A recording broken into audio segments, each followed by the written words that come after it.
हम तो कई व्यापारियों से कहते हैं कि अगर तुम्हें ऐसा लग रहा है कि आज दिन भर से दुकान नहीं चली, व्यापार ठीक नहीं चला, आज इनकम नहीं हुई, आज अच्छा व्यापार नहीं चल रहा है, और आपको ऐसा लग रहा है तो रोज रोज ना करिएगा, पर जिस दिन तुम्हें लगे कि आज बिल्कुल व्यापार ठप पड़ा हुआ है, उस दिन कुंदकेश्वर महादेव का नाम लेकर एक सफेद फूल काउंटर पर रख दीजिए, शाम तक देख लेना, अपने आप अंतर मालूम पड़ जाएगा। और ये तुम चाहो तो कल से करके देख लेना। इसलिए प्रैक्टिकल जरूर करना, प्रैक्टिकल का जमाना करना चाहिए। एक महाराज जी प्रवचन में कह रहे थे शराब नहीं पीना चाहिए, शराब पीने वाला व्यक्ति, मदिरा पीने वाला व्यक्ति गटर में पड़ा होता है, नाली में पड़ा होता है, मत पियो, ये गंदा नाली का पानी है।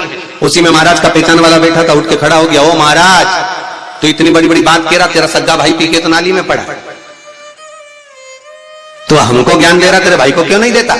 महाराज जी बोले देखो भैया, मैं भी प्रवचन कर रहा हूं, मेरा भाई भी प्रवचन कर रहा है, मैं मुख से समझा रहा हूं, मेरा भाई प्रैक्टिकल करके दिखा रहा है, तुम जैसे समझना चाहो वैसे समझ जाओ। इसलिए प्रैक्टिकल जरूर करना कि अगर लगे कि आज व्यापार, हाँ व्यापार ठीक चले तो बिल्कुल मत करना, और नहीं तो तुम और लोभ लालच में करने बैठ जाओ, है तुम होशियार कम हो गई।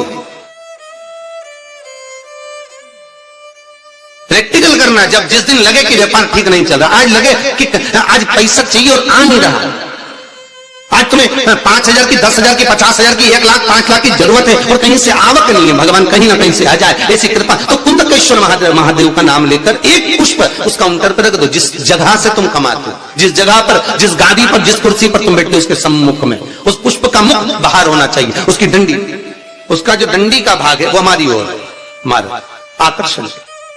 जैसे भगवान को जो फूल देते हैं, आपको मालूम होगा ना, भगवान को जो पुष्प देते हैं तो पुष्प का मुख कहां रखते हैं? भगवान की ओर, ठीक है।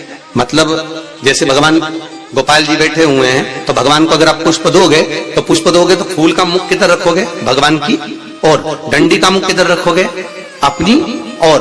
उसी तरह जब अपने कार्य की सिद्धता के लिए अपन कोई कार्य कर रहे हैं, किसी को देना है हमको, तो ये पुष्प का मुख बाहर की ओर रखना। हमको जब काउंटर पर रखे तो सम्मुख रखे कि इससे हमें कुछ प्राप्त हो। पर दुनिया के लोग उल्टा फूल चढ़ाते हैं भगवान को। तुम हमेशा देखना, शंकर जी के मंदिर में जाएंगे तो जो शिवलिंग होगा ना शंकर भगवान का, जितने पूजन करने वालों को देखोगे ना, ये शंकर जी का शिवलिंग, तो फूल कैसे चढ़ा के आएंगे? ऐसे जमा के आएंगे, डंडी भगवान की ओर कर देंगे, फूल फूल अपनी ओर कर लेंगे, ऐसे भगवान को चढ़ाएंगे। फूल का मुंह अपनी ओर, डंडी का मुंह तुम्हारी ओर, मतलब कांटे तुम्हें चुभे, हमें तो अच्छे।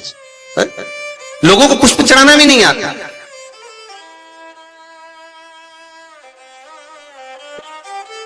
कितने पुष्प भगवान को देना चाहिए? बोलो रे भाई। भगवान को रिझाने के लिए कितने फूल भगवान को देना चाहिए?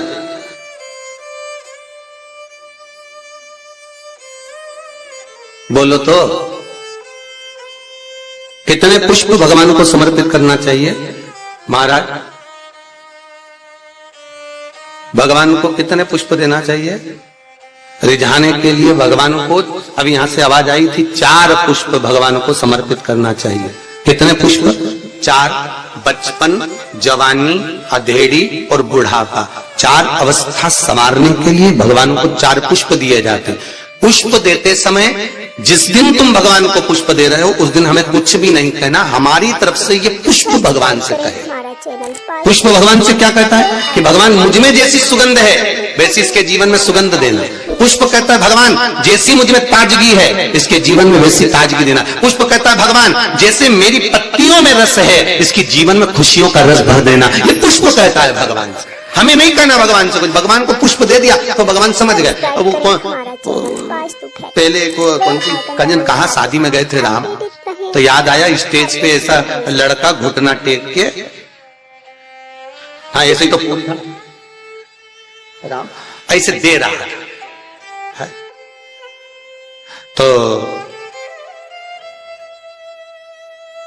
हमने पूछ लिया भैया ये हमारे यहाँ तो ब्याह में जब भावर होती है उसके पहले जयमाला कराते हैं, माला पिना देते हैं, तो ये फूल मूल का चक्कर तो हमको समझ में ही नहीं आया। तो हमने पूछा ये फूल काय को दिया है? तो कहा गुरु जी समर्पण के लिए दिया। हमने कहा बहुत बढ़िया। तो हमने कहा गोभी का दे देता तो सब्जी तो बन जाता। हम समर्पण के भाई देव मना नहीं है, पर हमारे यहाँ ऐसा विधान नहीं है फूल वगैरह देने का।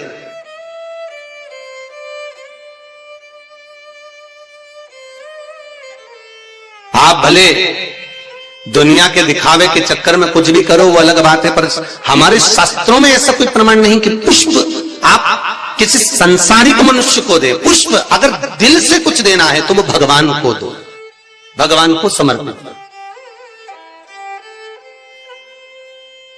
हाँ, कोई गुरु है, सतगुरु है, हम तो उनके लिए भी कहेंगे, अगर कोई गुरुजन आया तो उसको पुष्प देने की जगह पत्तियां निकालकर उसके चरणों में बिछा दीजिए महाराज, गुरु के चरणार। जैसे शबरी अम्बा, आप ही के यहाँ की शबरी अम्बा रोज सेज बिछाती थी, बुआरी काटती, लगाती, भगवान के लिए सेज बिछा कर रखती, भगवान आएंगे इंतजार करती, बाट जोती आएंगे, और भगवान आए, भगवान प्राप्त हुए।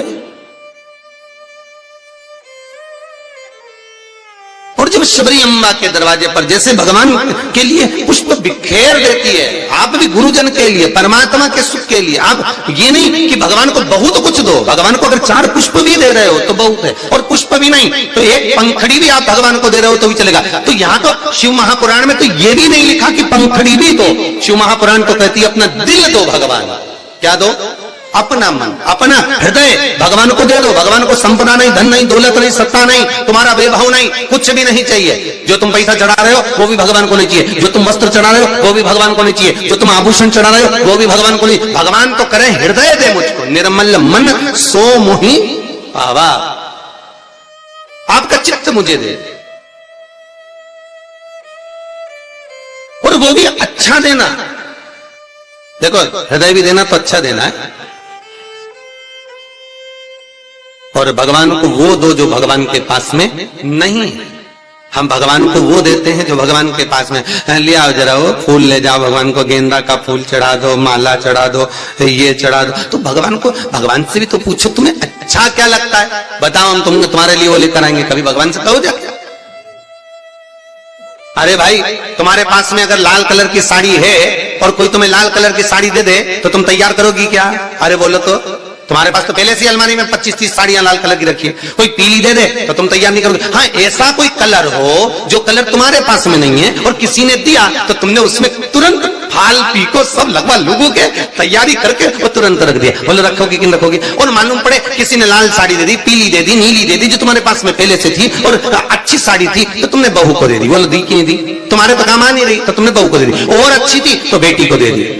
थोड़ी भी साड़ी अगर गड़बड़ थी तो भागवत जी पे चढ़ा देना, ठीक है? तो भागवत पे चढ़ा होता है। कोई ने पूछा था कि गुरुजी ये दुनिया के लोग आरती में ही खोटा सिक्का क्यों चढ़ाते हैं? मंदिर में लोग खोटा सिक्का क्यों चढ़ाते? फटा हुआ नोट, खोटा सिक्का मंदिर में चढ़ाएंगे, धर्म की जगह पर चढ़ाएंगे, अच्छी जगह पर कहीं नहीं देंगे। पर तो हमने कहा भाई सीधी सीधी बात है, जो दुनिया में कहीं नहीं चलता वो इसी के पास चलता। ये निभाता यही है, जिसको सब ठुकरा दे, जिसको सब निकाल दे, जो कहीं ना चले वो महादेव के चरणों में चले। एक बार शंकर के पास पहुंच जाओ, खोटे सिक्के को भी, चपटी भभूत में है खजाना कुबेर का। बताओ वो शमशान की भभूत कहीं चले? अरे बोलो तो कहीं नहीं चले। अगर कोई मुर्दा जलाने जाए तो घर आके नहाए, और पत्नी करे बाहर बाल्टी रखिए नहा लो जा, और अगर ऐसे ही घुस जाए घर में फिर देखो तुम्हें तो अक्ल ही नहीं है। मुर्दा जला के आए हो, पूरी अक्ल वहीं पे छोड़ी आए क्या शमशान में? बाहर जाओ ना, कपड़े भी वहीं छोड़ दो, वहीं गीले करो, जिस गाड़ी पर आए हो गाड़ी पर भी पानी डलवा, चप्पल भी गीली करो, मोबाइल। श्री शिवाय नमस्तुभ्यं, श्री शिवाय नमस्तुभ्यं, श्री शिवाय नमस्तुभ्यं।